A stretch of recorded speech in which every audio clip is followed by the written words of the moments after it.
Senhoras e senhores, pegamos o Diego no pulo do gato, tomando a água dele. Estamos no tubo, Diego. Muito bem-vindos ao teu pensar, coração que pensa, uma mente que sente, o seu jeito teológico de pensar. Eu sou Marcelo Pedrosa, junto com meu amigo e irmão Diego Casagrande. Nós nos propomos aqui neste projeto de trazer conteúdos teológicos com uma racionalidade bíblica, sem perder, obviamente, aquela sensibilidade do espírito. E isso resume muito bem o nosso lema, um coração que pensa com uma mente que sente. E hoje, Diego, nós vamos fazer um react de um vídeo que é uma parte, tá? Uma parte de uma pregação onde o pastor está falando sobre política. Que pastor tem que falar sobre política, hein? E a gente vai entrar nesse emaranhado aí. Vai mexer no vamos vespeiro. assistir, vamos mexer nesse vespeiro, vamos ver o que dá. A gente vai fazer um react aqui desse pensamento político. Eu vou colocar o vídeo aqui para a gente assistir, e aí depois a gente vem com as nossas considerações, tá bom, Diego? É isso aí. Vamos lá. E desculpem pela água aí. Quem sabe faz ao vivo.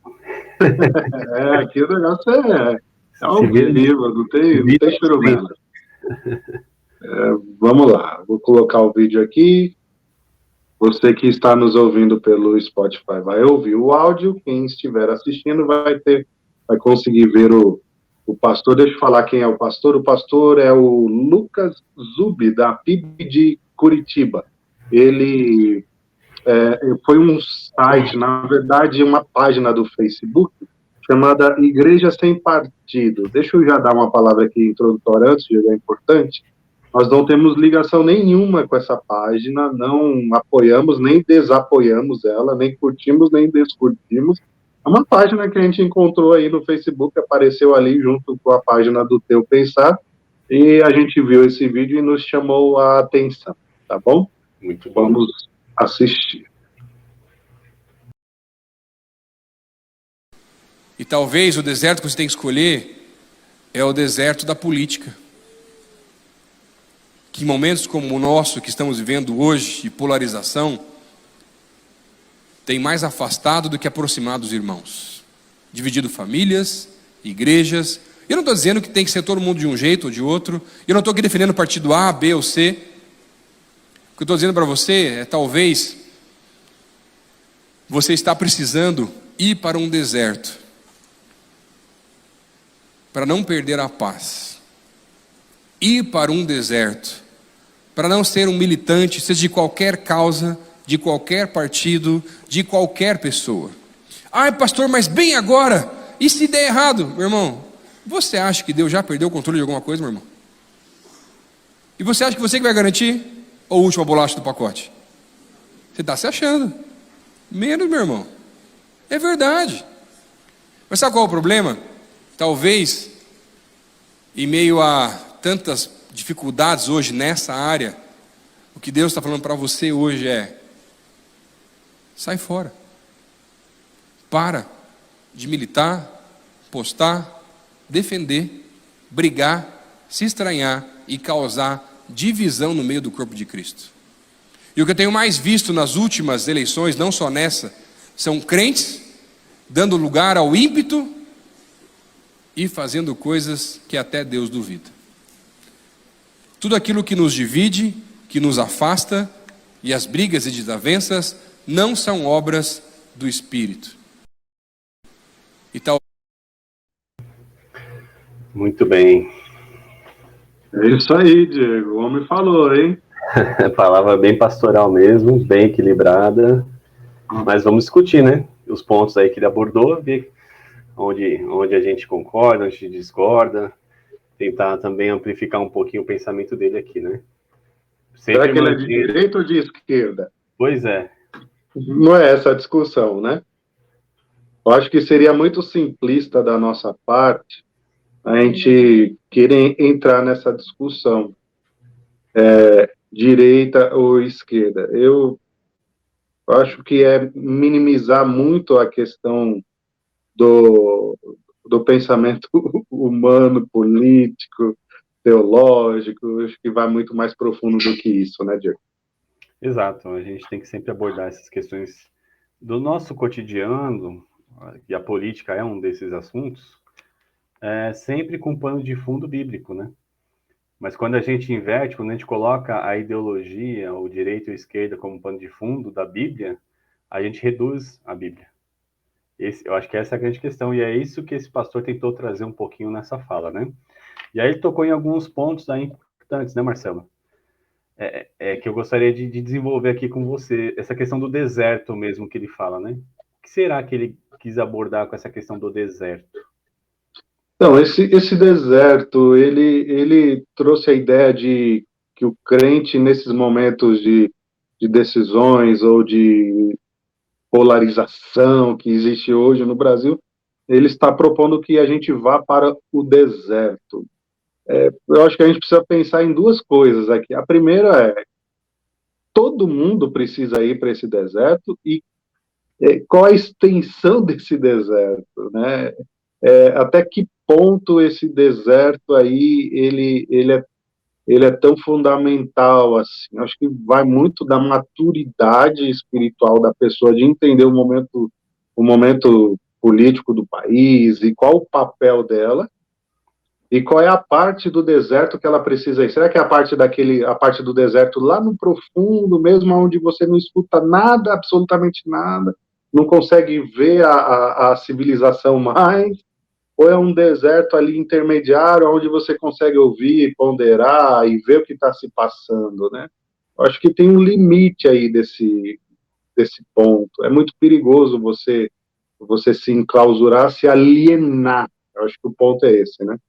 Eu acho que ele não quis dizer isso, que a pessoa precisa se alienar, mas a gente precisa tomar cuidado. Eu acho que o deserto aí não é alienação do que está acontecendo, mas é se afastar um pouco e ter um olhar mais amplo da situação. Eu acho que seria isso. Perfeito. Sair da reatividade, né? A gente está muito reativo. Quando a gente está reativo, a gente não para pensar no que a gente está fazendo. A gente só se preocupa em dar resposta para que o outro está dizendo ou gritando. Se o outro grita, você quer gritar também para responder à altura. E aí fica dois loucos gritando, né? Dois Sem loucos consciência. gritando, e eles perdem o propósito da discussão. Exato. Aí vira o debate pelo debate, que é o que a gente tem visto muito, né? Nas redes sociais, até presencialmente, nas mesas das famílias, né? O que é algo muito triste, pessoas que têm uma história de vida familiar juntas e de repente deixam o tema política ganhar essa proporção, essa tensão toda, ao ponto de dividir uma relação familiar. Isso é algo muito preocupante. E eu entendo que quando ele fala em deserto, ele tá pensando justamente nessas pessoas que já perderam a razão, que estão falando só com o coração, mas um coração que não pensa. Esse coração aí não pensa nem um pouco. É um coração que só sente e fica acusando golpe, e aí aquela pessoa vai mergulhando naquela bolha dela, naquele nicho de pensamento, e as redes sociais são terríveis para te ajudar a fazer isso. Né? O tal do algoritmo, ele te leva mesmo para uma bolha imaginária, onde você começa a enxergar toda a sociedade como se todo mundo pensasse igual a você. Você tira daquela sua bolha um extrato de toda a sociedade, como se fosse a realidade de todo mundo. Mas você se esquece que você está só na sua bolha. E aí você vai, de vez em quando, tendo contato com outras bolhas e vai ficando com raiva porque você pensa, poxa, como é que pode essa pessoa pensar diferente de mim? E aí o debate vai ficando acalorado, você perde o propósito do debate, como a gente comentou, e aí o que se faz numa situação dessa? Acho que o único caminho realmente é esse. Peraí, deixa eu dar uns 3, 4 passos para trás, talvez 5, 6 quilômetros para o deserto, deixa eu enxergar isso de fora. Eu preciso me afastar, porque isso não está me fazendo bem, porque eu perdi o propósito do porquê eu estou discutindo, e isso não tem uma solução dessa forma. Então eu tenho que me afastar para compreender o debate, compreender o que está acontecendo, onde foi que eu me perdi nesse debate, e por que eu comecei o debate. Acho que é o ponto mais importante. Por que a gente discute política? Por causa do nosso bem-estar. Mas a partir do momento que o próprio debate rouba o nosso bem-estar, então eu perdi o propósito de estar ali debatendo, né? Exatamente. E aí não vira mais debate, vira luta.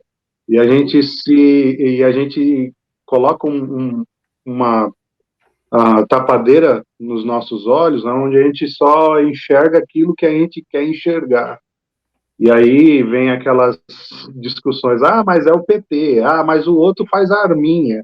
E aí fica nessa discussão que não traz benefício a ninguém, não traz um vigor, não traz melhora na economia, não traz emprego, não traz nada.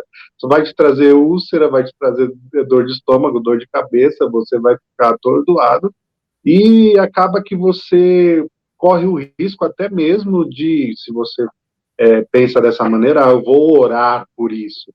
Você acaba orando até de maneira equivocada, porque será que os teus pedidos estão de acordo com aquilo que Deus planejou? Então, tem gente que chega a orar para matar, que Deus mate isso. esse fulano aí. Ou desejar a morte do fulano, né? Então é interessante isso, né? E ele fala um pouquinho sobre o porquê disso aí. E aí a importância, eu acho que é a palavra que ele usa, né? Não ser militante. Não ser militante. Gente, você, a partir do momento que você é militante de um político A, B ou C, e aqui depende de quem você seja militante, você deixou de ser militante do evangelho. O nosso ponto aqui é esse. Nenhum desses camaradas que estão aí hoje postulantes a ser o presidente da República, ou independentemente de qual cargo seja, é digno da nossa militância. Porque Paulo nos diz, né, eu não vou me gloriar em nada a não ser na cruz de Cristo, ou seja, ele militava pelo evangelho. Não me envergonho do evangelho, pois é o poder de Deus para a salvação de todo aquele que crê.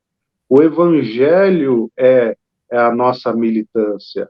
E é o evangelho que pauta a nossa vida, pauta a nossa ética, pauta a nossa economia, pauta o nosso modo de agir, de pensar, de executar. É o evangelho.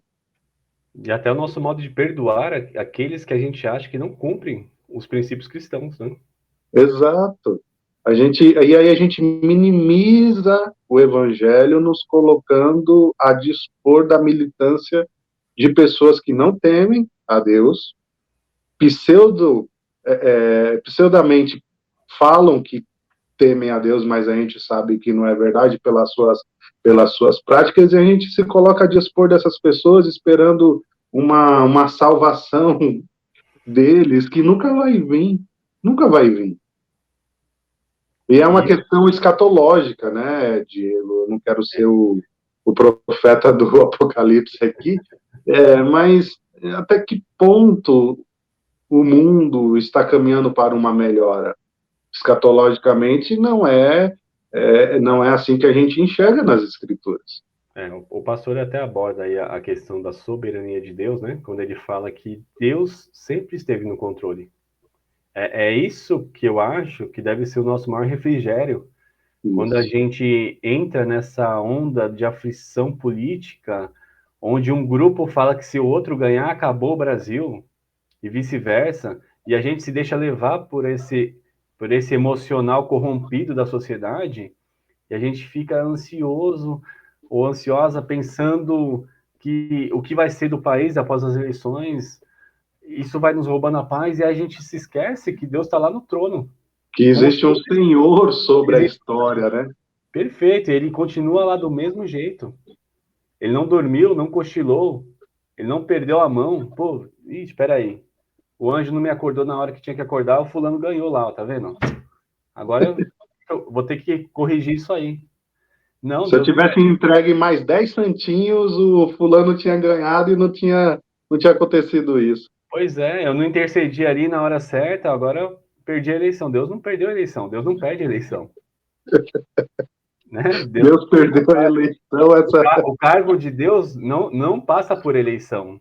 Ele não sai desse cargo. E Deus, ele é um rei maior do que o reinado humano, porque aí a gente teve essa semana aí a questão da rainha Elizabeth, né, que ficou tantos anos no reinado, Mas o reinado dela, por mais longo que tenha sido, uma hora teve um fim.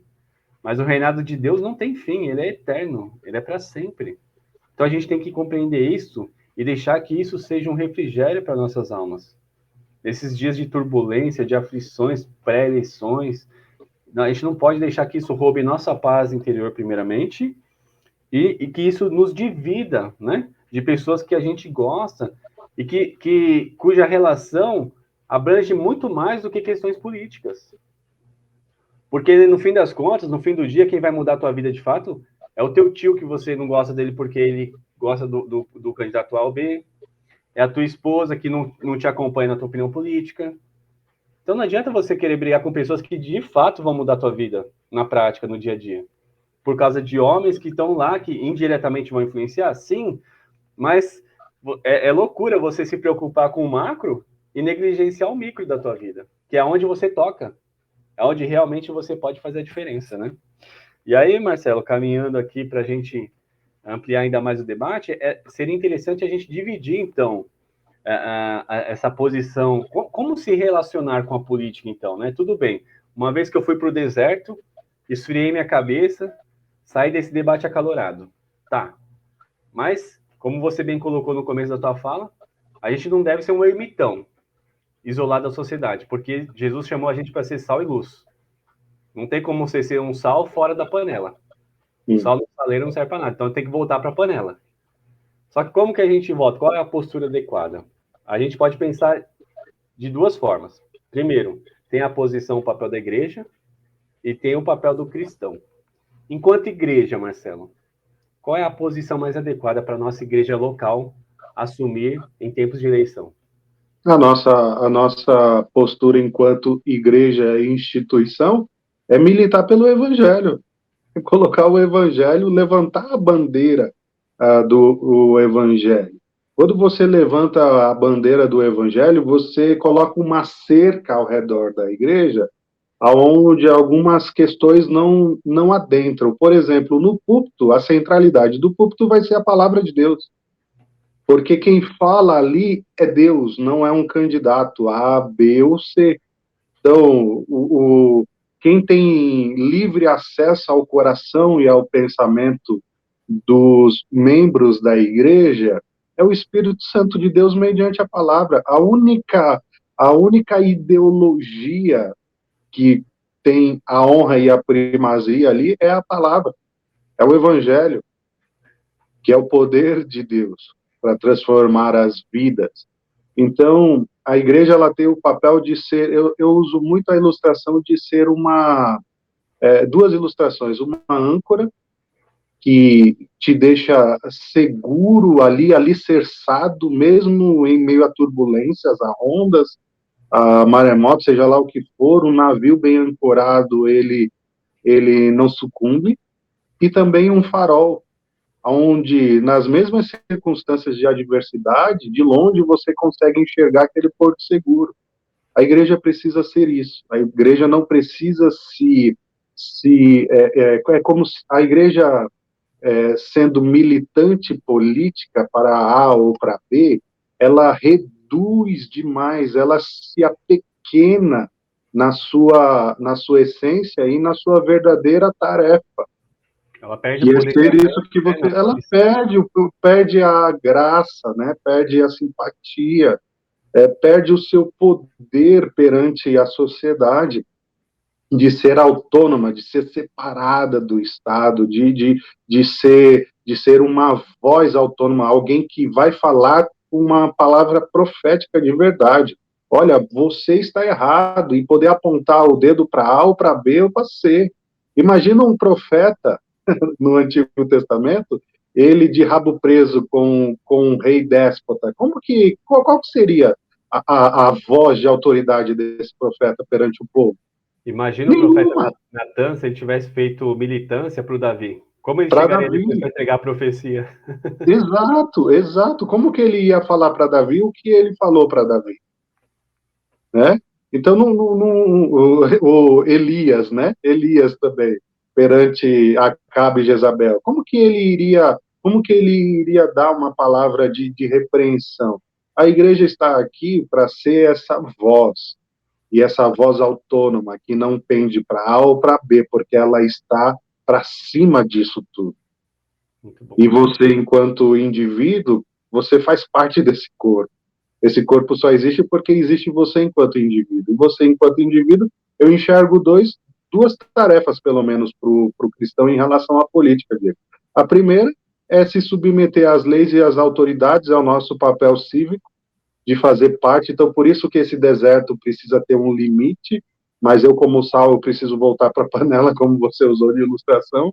Eu tenho um papel cívico. Paulo diz isso em Romanos 13. Então, nós temos um papel cívico e nós temos uma incumbência dada por Paulo também para o jovem pastor Timóteo, que é de orar por essas autoridades, independentemente se elas são corruptas, se elas são honestas, se elas são evangélicas ou se não são, se são comunistas ou se são socialistas ou se são capitalistas, seja lá o que for. A nossa tarefa enquanto cristãos é nos submeter à autoridade que é dada por Deus, desde que isso não vá contra o evangelho, obviamente, porque importa obedecer mais a Deus do que os homens, e orar por essas pessoas. Orar pelo de esquerda, orar pelo de direita, independentemente de quem esteja governando o nosso país. Muito bom. Bom, da sua fala aí a gente tira algumas lições, né? A igreja, ela tem que ser apartidária.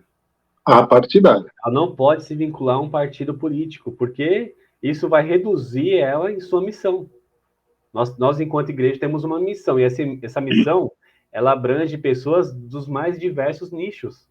Nós temos que alcançar, sei lá, corintianos, são paulinos, petistas, bolsonaristas, todos os tipos de categorias de pessoas. Então, se a gente se vincula a um determinado grupo, seja ele grupo social ou grupo político, ou um partido político, a gente acaba limitando o poder de alcance que nós teremos em nossa missão. Então, a gente vai comprometer a missão da igreja. Então, a igreja tem que ser apartidária. É interessante os 12, né? Agora veio na minha mente aqui, Diego, os 12. Nós tínhamos um extremamente radical, Simão Zelote, que achava que deveria tirar o Império Romano na base da espada. E nós tínhamos Mateus, um cobrador de impostos. Mateus era um cara do centrão, né? Talvez Mateus fosse o Eduardo Cunha, ou não, deixa tu quieto. Né? Simão Zelote, um comunista, não sei, né? Talvez, a gente seria muito simplista da nossa parte comparar Pedro, ele. com aquele ímpeto todo de querer resolver tudo na mão e na espada, talvez um bolsonarista? Então, e Pedro, né? Pedro poderia ser um bom bolsonarista, talvez, né? Mas eles estavam todos juntos ali, porque o que unia era o sangue de Cristo, né?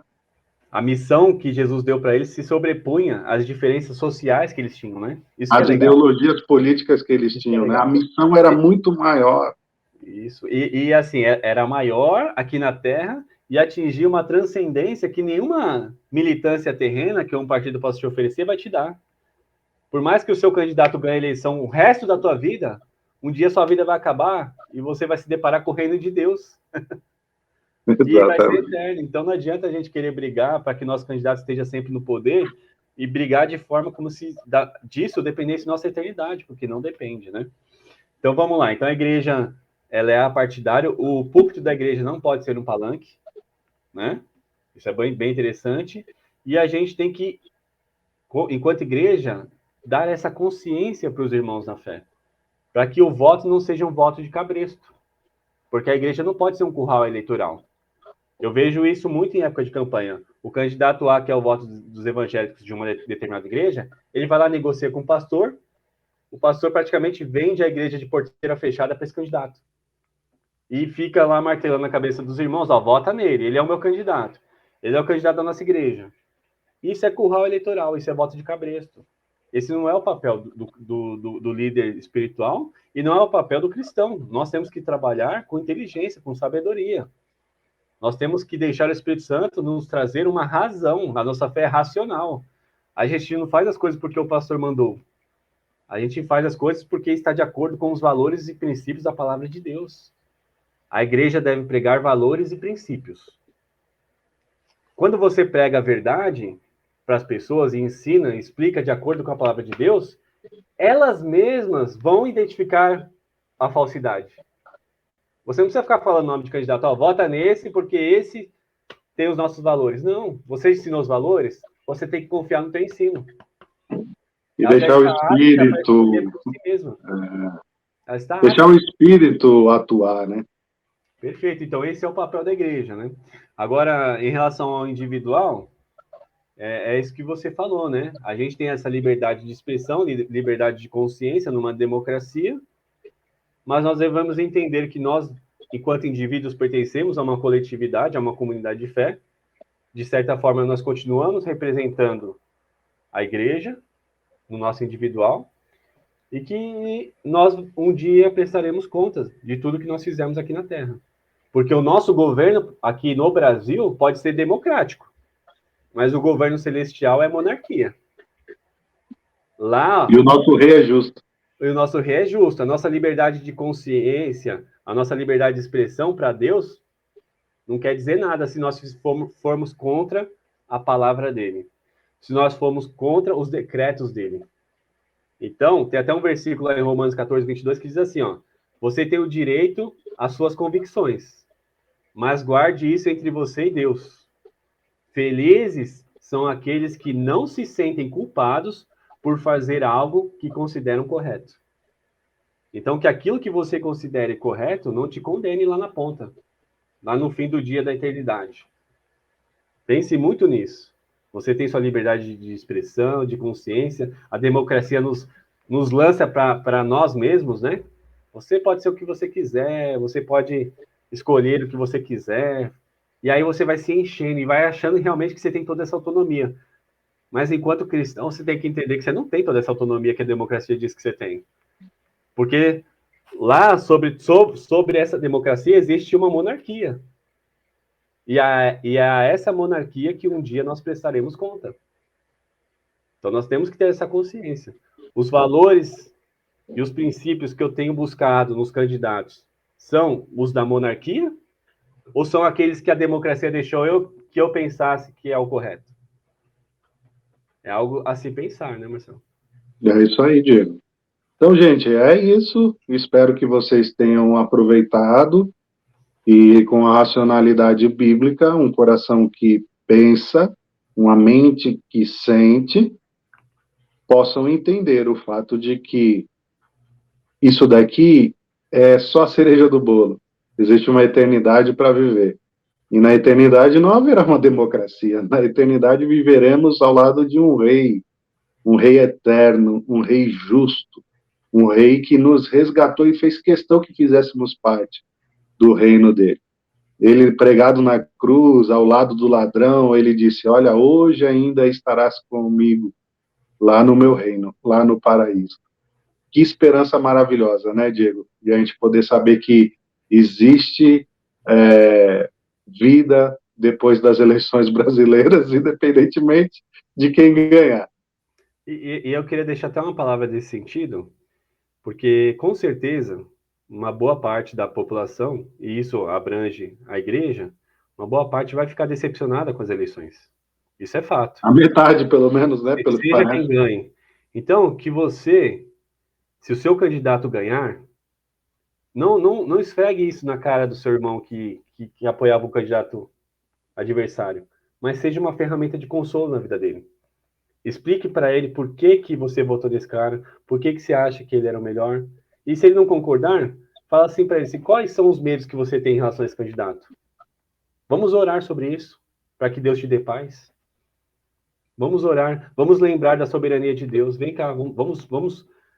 Se acontecer isso que você falou, eu vou sofrer também e vou me sentir culpado, claro. Mas nós temos um ao outro, nós somos a igreja de Cristo. Nós estamos aqui, em última análise, para sofrer perseguição juntos. Então, vamos se abraçar enquanto irmãos em Cristo. Que é isso que vai fazer a diferença da nossa vida enquanto cristãos. Muito boa essa palavra. Gente, que Deus abençoe vocês, se inscreva no nosso canal, curta, deixa seu comentário aí, seu comentário é muito importante, tá bom? Lembrando aí que nós iremos sortear uma Bíblia de estudo quando chegarmos aí nos 100 primeiros inscritos do nosso canal.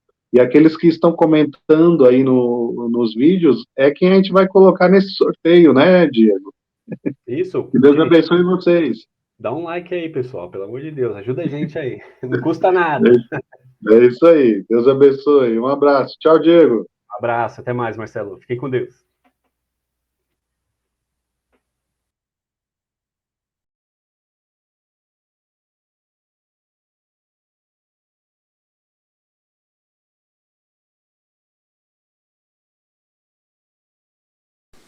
E talvez o deserto que você tem que escolher é o deserto da política. Que em momentos como o nosso, que estamos vivendo hoje, de